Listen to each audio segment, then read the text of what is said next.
Monday morning, I attend a meeting in Kampala, Uganda. I meet with a young woman named Rehema Consuelo via Skype.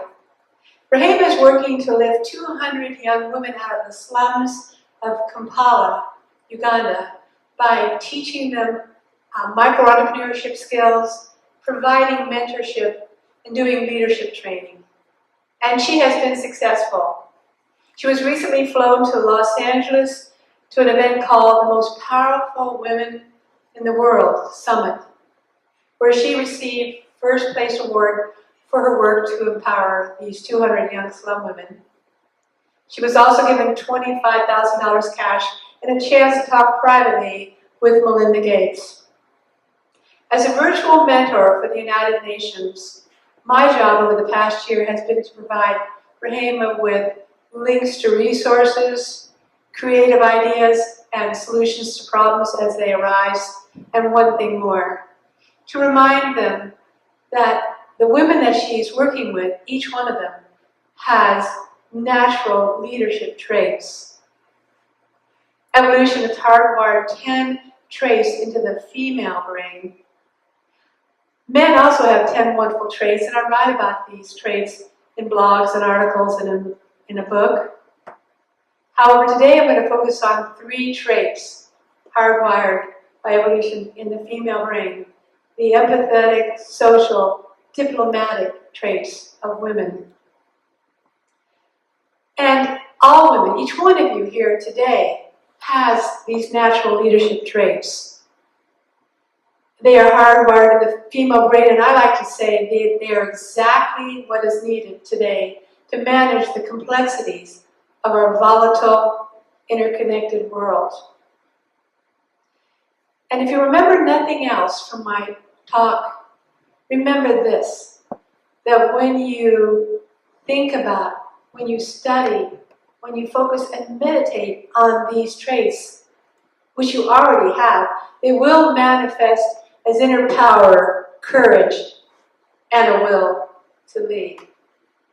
The recognition of these natural leadership traits of women is based on 40 years worth of research across a dozen fields of science.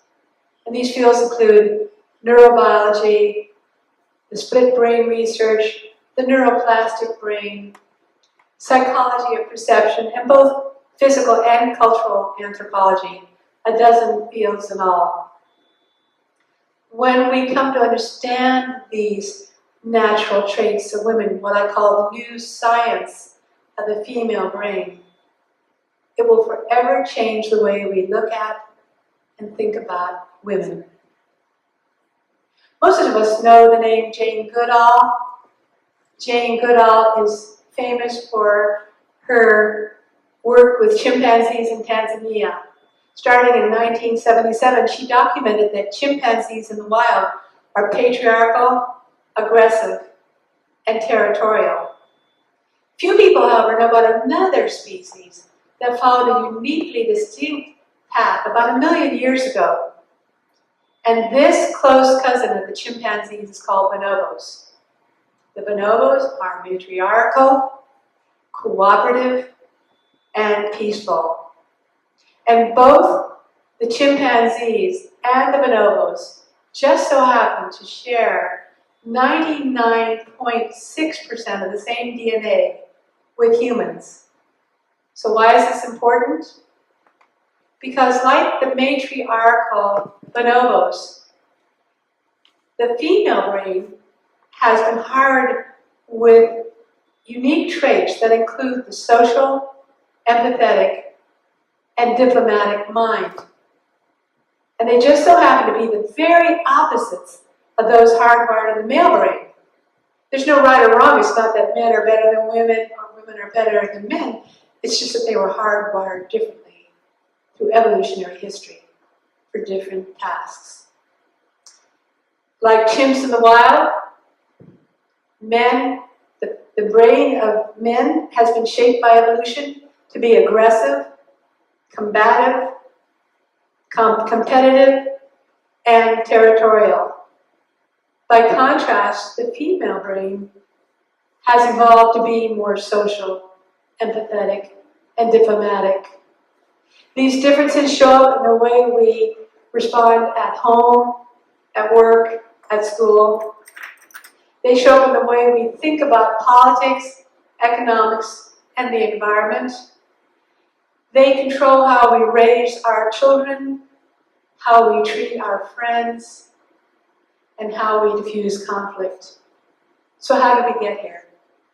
Evolution offers some clues. For most of human history, most of our evolutionary history, we lived outdoors, out in nature.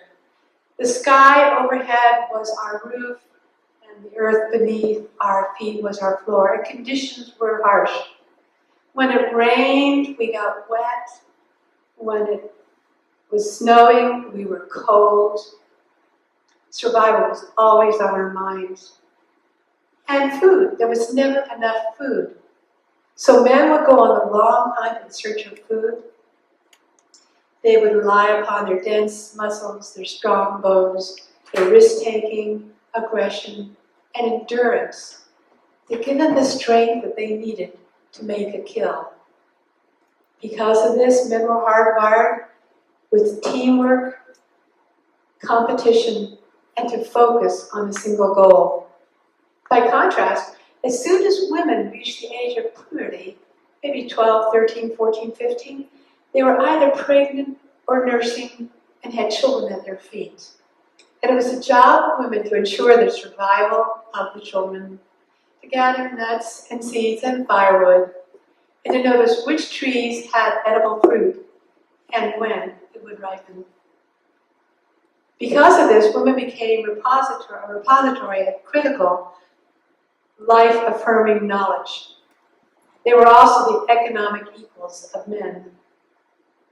Due to the hardships our ancestors faced, and of considerable importance to our story is the fact that humans, during those millions of years as we evolved, over the last million years and beyond, had the average lifespan was only 25 years.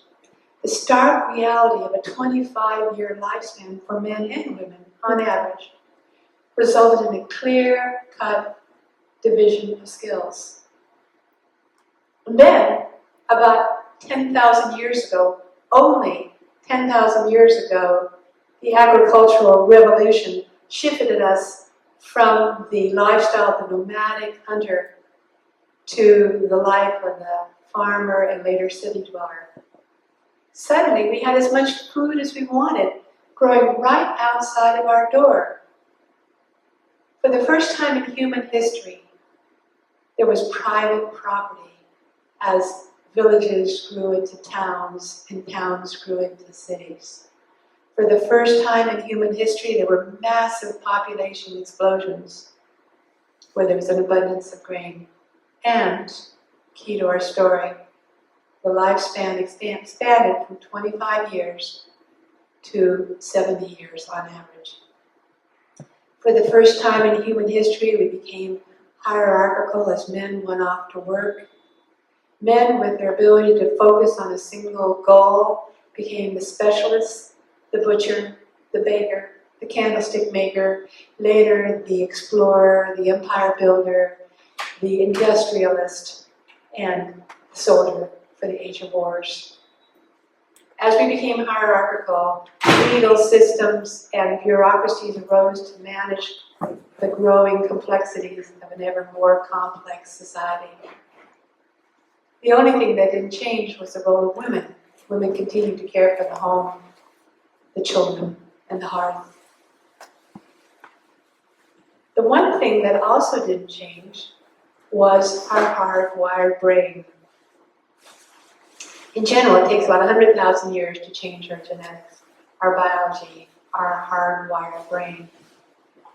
Forged in much simpler times was hardwired, as I said, in a very short lifespan for specific skills. The brain, I can refer to it as the 80-20 brain. 80% of the brain is fixed, it is hardwired. It is that deep part of our brain that is activated when we are placed under great stress. In a modern context, think of the Middle East and the conflicts raging there today. Think of Ebola and the fears surrounding Ebola. Think of climate change and the challenges that we face. A hardwired 80% of our brain activated when it is placed under great stress. By contrast, the neuroplastic brain is that outermost 20% of the brain that is convoluted, that can change, that can grow new brain cells. That outermost part of our brain, the newest part of our brain, is said to be neuroplastic. It can be socially conditioned to adapt to many different social conditions and customs. So for example, there's no place in the world where men are natural caregivers. That is a learned behavior through the neuroplastic brain. Women also can learn to be rough, tough soldiers, like G.I. Jane, and they can be trained to kill. That is also part of the learning curve of that neuroplastic brain, which can change, be socially conditioned. To see how social conditioning works in children, think of the laughter of children. When children are young, say ages 2, 3, and 4, they're like little laughing boxes. Sociologists tell us they can laugh up to about 300 times a day. They fall down, they laugh. They spill something, they laugh. They break something, and they find that funny. By the time we reach adulthood, on average, we laugh only 12 times a day, and oftentimes that laughter is behind upraised hands. What has happened? Remember those times when you were laughing so hard you almost fell out of your chair? Next, you're going to roll on the floor with laughter, tears coming out of your eyes, and someone looks at you and says, "That's not funny. That's not a laughing matter." Or, "Shh, be quiet in here." That's social conditioning. In a similar fashion, women have been conditioned to be submissive. American University's Women in Politics Institute reminds that 67% of women, and this is a study done in 2013, 67% of women require an invitation to step into a leadership role, to run for public office. They require an invitation.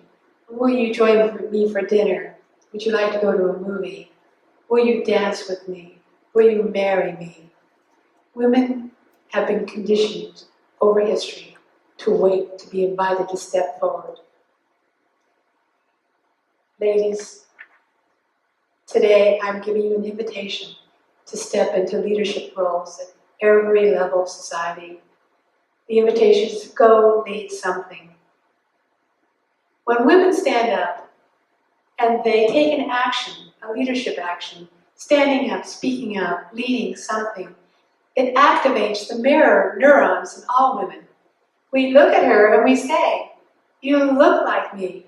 You sound like me. We share the same values. If you can lead, so can I." How do mirror neurons work? Think of the smile and the song. Smile and the world smiles with you all day long. It's true. When I smile, you smile. When you smile, I smile. I could be talking to Ann Cooper, who's standing over in the corner, and you could be watching us across the room. We might be smiling and hugging and laughing. You would smile.